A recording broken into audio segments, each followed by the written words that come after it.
Du 4 au 8 décembre 2012, Dakar abrite la 6e édition du sommet Africité. Je m'appelle Moussa Sarr, je suis le directeur de cabinet du ministre de l'Urbanisme et de l'Habitat. Pour nous, ce 6e sommet d'Africité est une opportunité. Une opportunité pour nous en tant que ministère de l'Urbanisme et de l'Habitat. Ça devrait nous permettre de rencontrer les invités qui sont ici à Dakar, qui représentent des collectivités locales ou qui représentent des ministères. Nous allons échanger pendant 6 jours pour échanger des expériences. Nous en avons besoin, nous, au Sénégal, d'autant plus que nous sommes décidés, au moins au niveau de notre ministère, de procéder à des ruptures pour quand même participer activement à améliorer le cadre de vie. Parce que nous avons vu au Sénégal que l'habitat pose beaucoup de problèmes. Nous avons vécu l'ampleur des inondations cette année et même, disons, les dernières années. Et c'est la raison pour laquelle, au niveau du ministère de l'Habitat et de l'Urbanisme, avec le ministre Koudjambaï, nous avons décidé d'avoir comme mission principale la planification urbaine. Et il nous faut anticiper, avant que les populations ne s'installent sur des sites. Ces sites-là doivent quand même être aménagés pour accueillir les populations et éviter ce que nous avons connu en termes d'inondation. Donc nous espérons profiter de ce 6e sommet d'Africité pour échanger avec nos collègues qui sont venus partout d'Afrique et d'ailleurs du monde. J'espère qu'au sortir de ce sommet-là, nous serons enrichis d'un certain nombre d'expériences qui permettront au Sénégal d'améliorer quand même le cadre de vie des populations. Alors, sommet Africité, la gouvernance locale pour le développement de l'Afrique. Le développement de l'Afrique, l'habitat occupe une place vraiment très importante. Ici au Sénégal, ça pose beaucoup de problèmes, vous l'avez tantôt évoqué. On parle également de la cherté de la location, entre autres. Alors, au niveau de votre département, est-ce qu'il y a des politiques qui ont été mises en place pour soulager un peu la population à ce niveau? Oui. Le loyer est très cher au Sénégal. Il est évident que le loyer n'est pas une mission du ministère de l'Habitat et de l'Urbanisme. Mais ce que nous pouvons faire pour amoindrir la cherté du loyer, c'est d'offrir au maximum de Sénégalais un logement. Et c'est ainsi que nous avons un programme ambitieux au niveau du ministère de l'Urbanisme et de l'Habitat. Nous sommes décidés d'ailleurs le programme décennal de lutte contre les inondations. Nous avons une part importante dans ce programme-là. Ainsi, en 2013, c'est le court terme de ce programme, nous avons l'ambition de trouver 1000 logements pour les Sénégalais à Dakar, 1000 logements à l'intérieur du pays et 2500 parcelles viabilisées. Nous pensons donc que si le plus grand nombre de Sénégalais, pour ne pas dire tous les Sénégalais, mais si le plus grand nombre de Sénégalais arrive chacun à avoir un logement, cela va impacter évidemment sur la cherté du loyer. Donc nous, ce que nous pouvons faire, c'est encore une fois de plus, trouver, et nos services techniques ont sillonné le pays, ils sont allés dans la banlieue de Dakar, ils sont allés partout à l'intérieur du pays. Nous avons identifié aujourd'hui un certain nombre de sites, que cela soit à Noflaye, à Diamniadio, à Thiès, à Dias, vers Mbour. Nous avons identifié un certain nombre de sites que bientôt nous allons aménager pour permettre quand même l'installation de populations. Et le ministre de l'Habitat et de l'Urbanisme le dit très souvent, il ne s'agit pas pour nous de créer des espaces pour que les Sénégalais viennent simplement dormir. Pour nous, il faut créer des villes nouvelles où les populations auront des activités économiques, auront des activités sociales, auront la possibilité d'étudier, auront la possibilité de soigner. Et c'est justement des pôles urbains nouveaux que nous sommes décidés de créer à Dakar et partout à l'intérieur du pays. Et je pense que c'est la meilleure réponse que nous pourrons apporter à la cherté du loyer, encore une fois de plus, en faisant le maximum pour que le plus grand nombre de Sénégalais aient un toit, parce que le toit est vital. Et vous voyez que depuis quelque temps, il y a un phénomène récurrent d'effondrement des bâtiments. Et c'est scandaleux, parce qu'il y a beaucoup de bâtiments à Dakar et à l'intérieur du pays qui menacent ruine. Parce que les Sénégalais, évidemment, construisent des logements sans tenir compte des normes. En toute chose, il y a quand même une réglementation, il y a des normes. Et nous sommes décidés à faire respecter quand même les normes établies pour que les Sénégalais puissent construire des logements, mais en tenant compte de la réglementation en vigueur. Parce que si on ne fait pas respecter les normes, évidemment, nous n'allons pas nous éloigner de ce phénomène récurrent d'effondrement de bâtiments, ce qui est scandaleux quand même pour notre pays. Alors 4 jours de rencontres, d'échanges et de partage, une belle vitrine pour Dakar et... Oui, je crois que Dakar, le Sénégal doit profiter de cette vitrine-là. Ça n'arrive pas tous les jours. Nous avons l'honneur d'accueillir le 6e sommet d'Africity. Évidemment, plus de 5000 délégués sont à Dakar. Je crois que c'est une opportunité immense que le Sénégal doit quand même saisir pour s'enrichir de toutes les expériences. Et j'espère qu'au sortir de ce 6e sommet, évidemment, le Sénégal sera, au niveau des collectivités locales, au niveau de l'État, sera gouverné autrement et mieux parce que nous serons enrichis des expériences diverses que nous voyons actuellement à Dakar depuis 2 jours. Je suis Awa Bekaï Diarra, la directrice du musée de Bamako au Mali. Mais là, je suis là en tant qu'animatrice du stand Mali, Bamako, mairie du district. Oui, j'ai de bonnes impressions sur le sommet. Tout se passe bien, on n'a pas de problème. On a eu le stand facilement. Nous l'avons aménagé à notre goût. Alors, le Mali est présent aujourd'hui à Dakar lors de ce 6e sommet. L'idée, c'est un peu de faire connaître Bamako, Mali en général.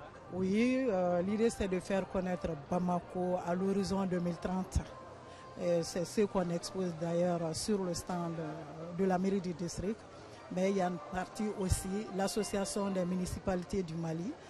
Ça, c'est une partie du stand. Et après, il y a une partie pour les collectivités aussi. Et Bamako à l'horizon 2030, comment ça va être? Bon, Bamako à 2030, à l'horizon 2030, c'est les grands projets, les grands chantiers, les routes, les constructions modernes. Bamako moderne, en un mot. C'est la modernité totale. Je m'appelle Ousseynou Touré, je suis le spécialiste de la communication et de la formation du Programme national de développement local. Vous me donnez l'occasion d'aborder une thématique d'actualité, quel défi pour les collectivités locales territoriales dans le développement de l'Afrique. Et vous savez que le Programme national de développement local a pour mission d'élaborer la stratégie nationale de développement territorial. On passe du local vers le territoire pour avoir des espaces plus grands, plus homogènes et plus compétitifs, et en mots plus viables. Et aujourd'hui, le PNDL, qui a en charge cette stratégie nationale de développement territorial, travaille sur l'émergence de nouvelles collectivités territoriales beaucoup plus viables et aptes à apporter des investissements structurants. Puisque le défi, c'est réellement d'avoir des investissements structurants qui mobilisent un nombre d'acteurs importants et qui permettent aux populations à la base d'avoir des revenus substantiels pour assurer leur autodéveloppement. Et la finalité, c'est vraiment un développement de capital humain qui a des ressources endogènes à partir desquelles elle tire des revenus. Et je pense que c'est ça l'enjeu du développement territorial aujourd'hui. C'est aller vers un découpage territorial beaucoup plus homogène et plus harmonieux. C'est aller vers des investissements plus structurants.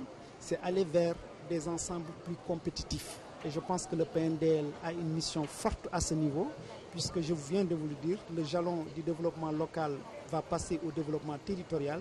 Et si Africity a comme thématique aujourd'hui le défi pour les collectivités territoriales, je pense que c'était une vision juste. On a trop longtemps travaillé sur l'échelon local. Nous devons aller maintenant sur l'échelon méso pour aller vers l'échelon macro. Et pour cela, il faut changer de paradigme. Et je pense que le sommet d'Africity, avec toutes les thématiques, aussi bien spéciales que les sessions, autant pour moi, thématiques que spéciales, qui vont s'y dérouler, devront permettre, au travers des échanges, d'avoir des recommandations fortes pour aller maintenant vers des ensembles beaucoup plus compétitifs, éliminer les barrières, décloisonner justement certaines collectivités, aller vers des ensembles plus compétitifs, pourquoi pas les États-Unis d'Afrique, je pense que c'est une perspective. Et l'opportunité, c'est de dire que le développement a une porte d'entrée au niveau des collectivités locales. Et le sommet d'Africity a validé déjà cela. Et c'est important d'avoir une approche ascendante qui part des communautés à la base, à partir de leurs besoins, pour les agréger à un niveau méso et arriver à influer au niveau national sur les décisions des décideurs politiques. Et je pense que c'est extrêmement important et ça confirme l'approche participative qui est aussi une des données fondamentales avec des outils participatifs qui sont développés à la base et qui vont être forcément pris en compte par le niveau national. Au-delà de la visibilité du PNDL, c'est vraiment de permettre aux acteurs d'échanger sur les thématiques actuelles. Vous avez parlé de développement territorial. Le PNDL a en charge cette mission d'élaborer une stratégie. Il est important de positionner cette stratégie dans Africité, mais aussi au travers des autres participants, de leur montrer que nous avons une certaine spécificité. Puisque quand nous réalisons beaucoup d'investissements par une responsabilisation des collectivités locales, nous le faisons à travers un outil qu'on appelle Fonds de développement local. Et aujourd'hui, Africité doit nous donner l'opportunité d'échanger sur ce Fonds de développement local, puisqu'il y a une forte responsabilisation dans tout le processus des élus locaux pour la mise en œuvre des ouvrages. Nous pensons que l'Afrique doit pouvoir apprendre de ce processus, et nous aussi, en venant dans ce salon exposer et participer aux échanges, c'est simplement tirer des autres des leçons apprises qui doivent nous permettre d'améliorer nos pratiques. Nous avons saisi cette opportunité pour permettre à l'Association des régions du Sénégal, à l'Association nationale des conseils ruraux, d'exposer dans le stand dédié au PNDL.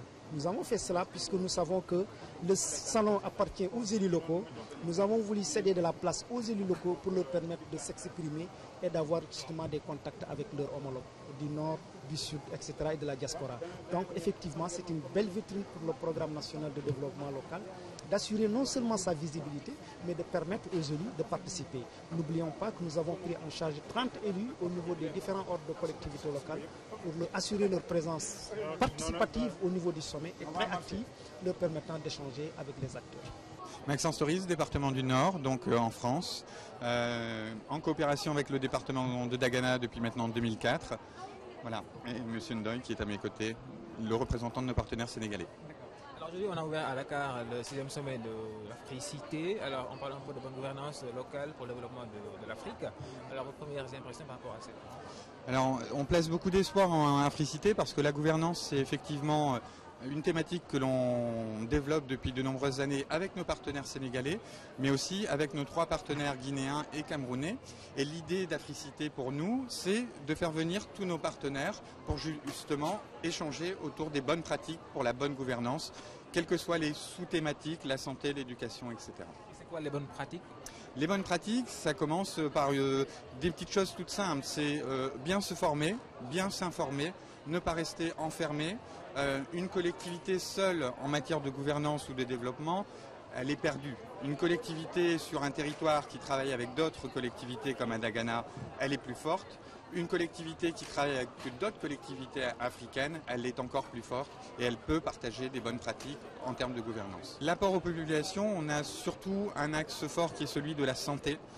Avec la formation des personnels de santé, la protection maternelle et infantile, la santé communautaire. Parce que l'idée, c'est aussi d'impliquer les structures communautaires, de ne pas laisser uniquement les collectivités acteurs, mais de partager avec les structures communautaires. On a aussi l'éducation, avec l'accès à l'eau en milieu scolaire, les latrines, la construction de salles de classe, l'équipement.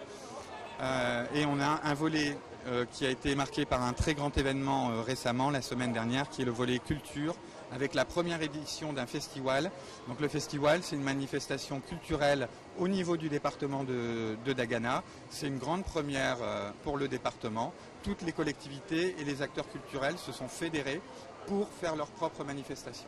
L'idée, c'est d'abord permettre aux collectivités partenaires de promouvoir leur territoire, de promouvoir leurs projets, les enjeux de développement, d'aller voir les bailleurs potentiels, les partenaires techniques, d'échanger sur, encore une fois, les bonnes pratiques, que ce soit sur la santé, l'eau, l'éducation, mais surtout nous retrouver tous ensemble vendredi matin, puisque vendredi matin, ces 21 collectivités vont signer l'acte de naissance officiel de ce réseau de coopération Sud-Sud. Abdoulaye Ndoye, secrétaire permanent du groupement d'intérêt communautaire des collectivités locales du département de Dagana.